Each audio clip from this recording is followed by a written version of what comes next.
Bismillahirrahmanirrahim. Assalamualaikum warahmatullahi wabarakatuh. Perkenalkan, nama saya Mutiara Yasmin dengan NIM 2106055502014, Program Studi Ilmu Administrasi Negara kelas A 2021. Di sini saya akan menjelaskan mengenai budaya, etika, dan kode etik dalam pelayanan publik.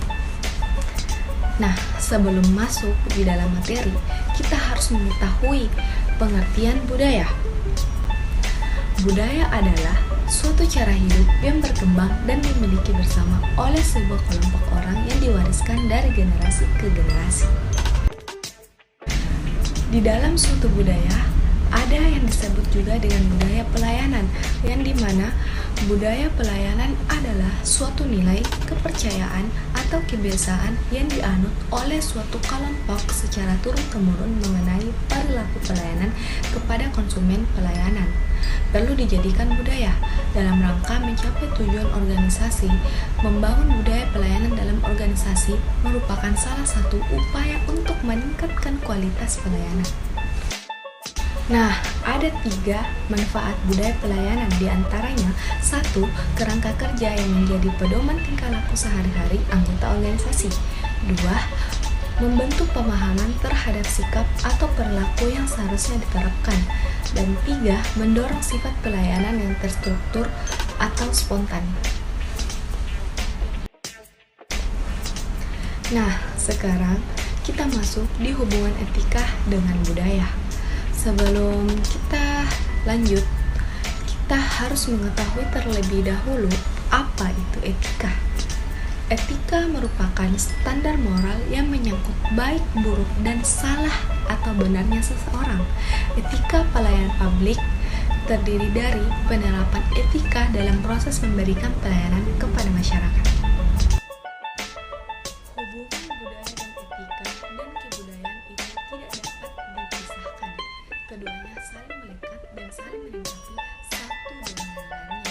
Karena ketika suatu komunitas itu menciptakan batasan dan aturan-aturan dalam etika, tentulah berdasarkan dari kebiasaan dan juga hukum yang berlaku di tempat tersebut.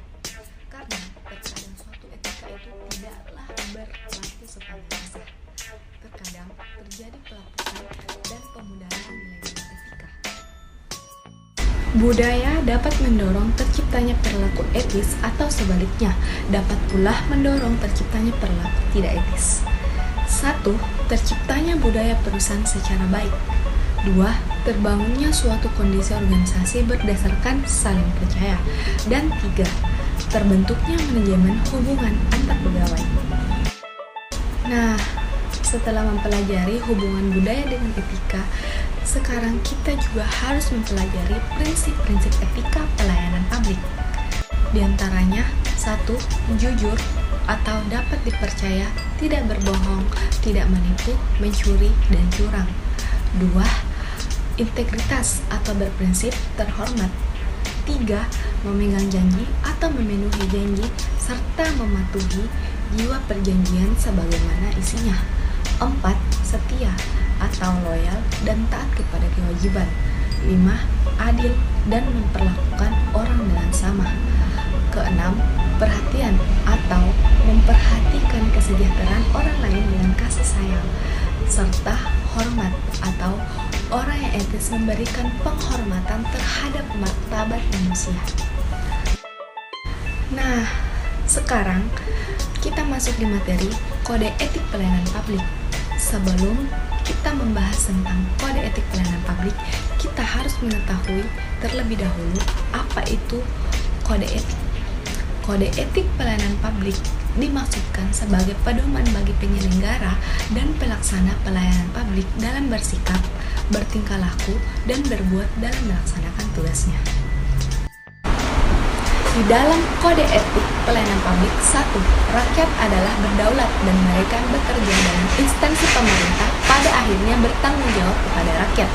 2. Hukum mengatur semua tindakan dari instansi pemerintah. 3. Manajemen yang efisien dan efektif adalah dasar bagi administrasi negara. Penyalahgunaan pengaruh, penggelapan, pemborosan, atau penyelewengan tidak dapat dibenarkan. Pegawai-pegawai bertanggung jawab untuk melaporkan jika ada tindakan menyimpang. 4. Sistem penilaian kecakapan, kesempatan yang sama, dan asas-asas etikat yang baik akan didukung, dijalankan, dan dikembangkan. 5. Perlindungan terhadap kepentingan rakyat adalah sangat penting. Konflik kepentingan, penyuapan, hadiah, atau favoritisme yang merendahkan jabatan untuk keuntungan pribadi tidak dapat diterima. 6. Pelayanan kepada masyarakat menuntut kepekaan khusus dengan ciri-ciri sifat keadilan, keberanian, kejujuran, persamaan kompetensi, dan kasih sayang. 7. Hati nurani memegang peranan penting dalam memilih arah tindakan. Ini merupakan kesadaran akan makna moral dalam kehidupan, tujuan tidak pernah menggunakan cara tak bermoral. 8. Para administrasi negara tidak hanya terlibat untuk mencegah hal yang salah, tetapi juga mengusahakan hal yang benar melalui pelaksanaan tanggung jawab dengan penuh dan tepat pada waktunya.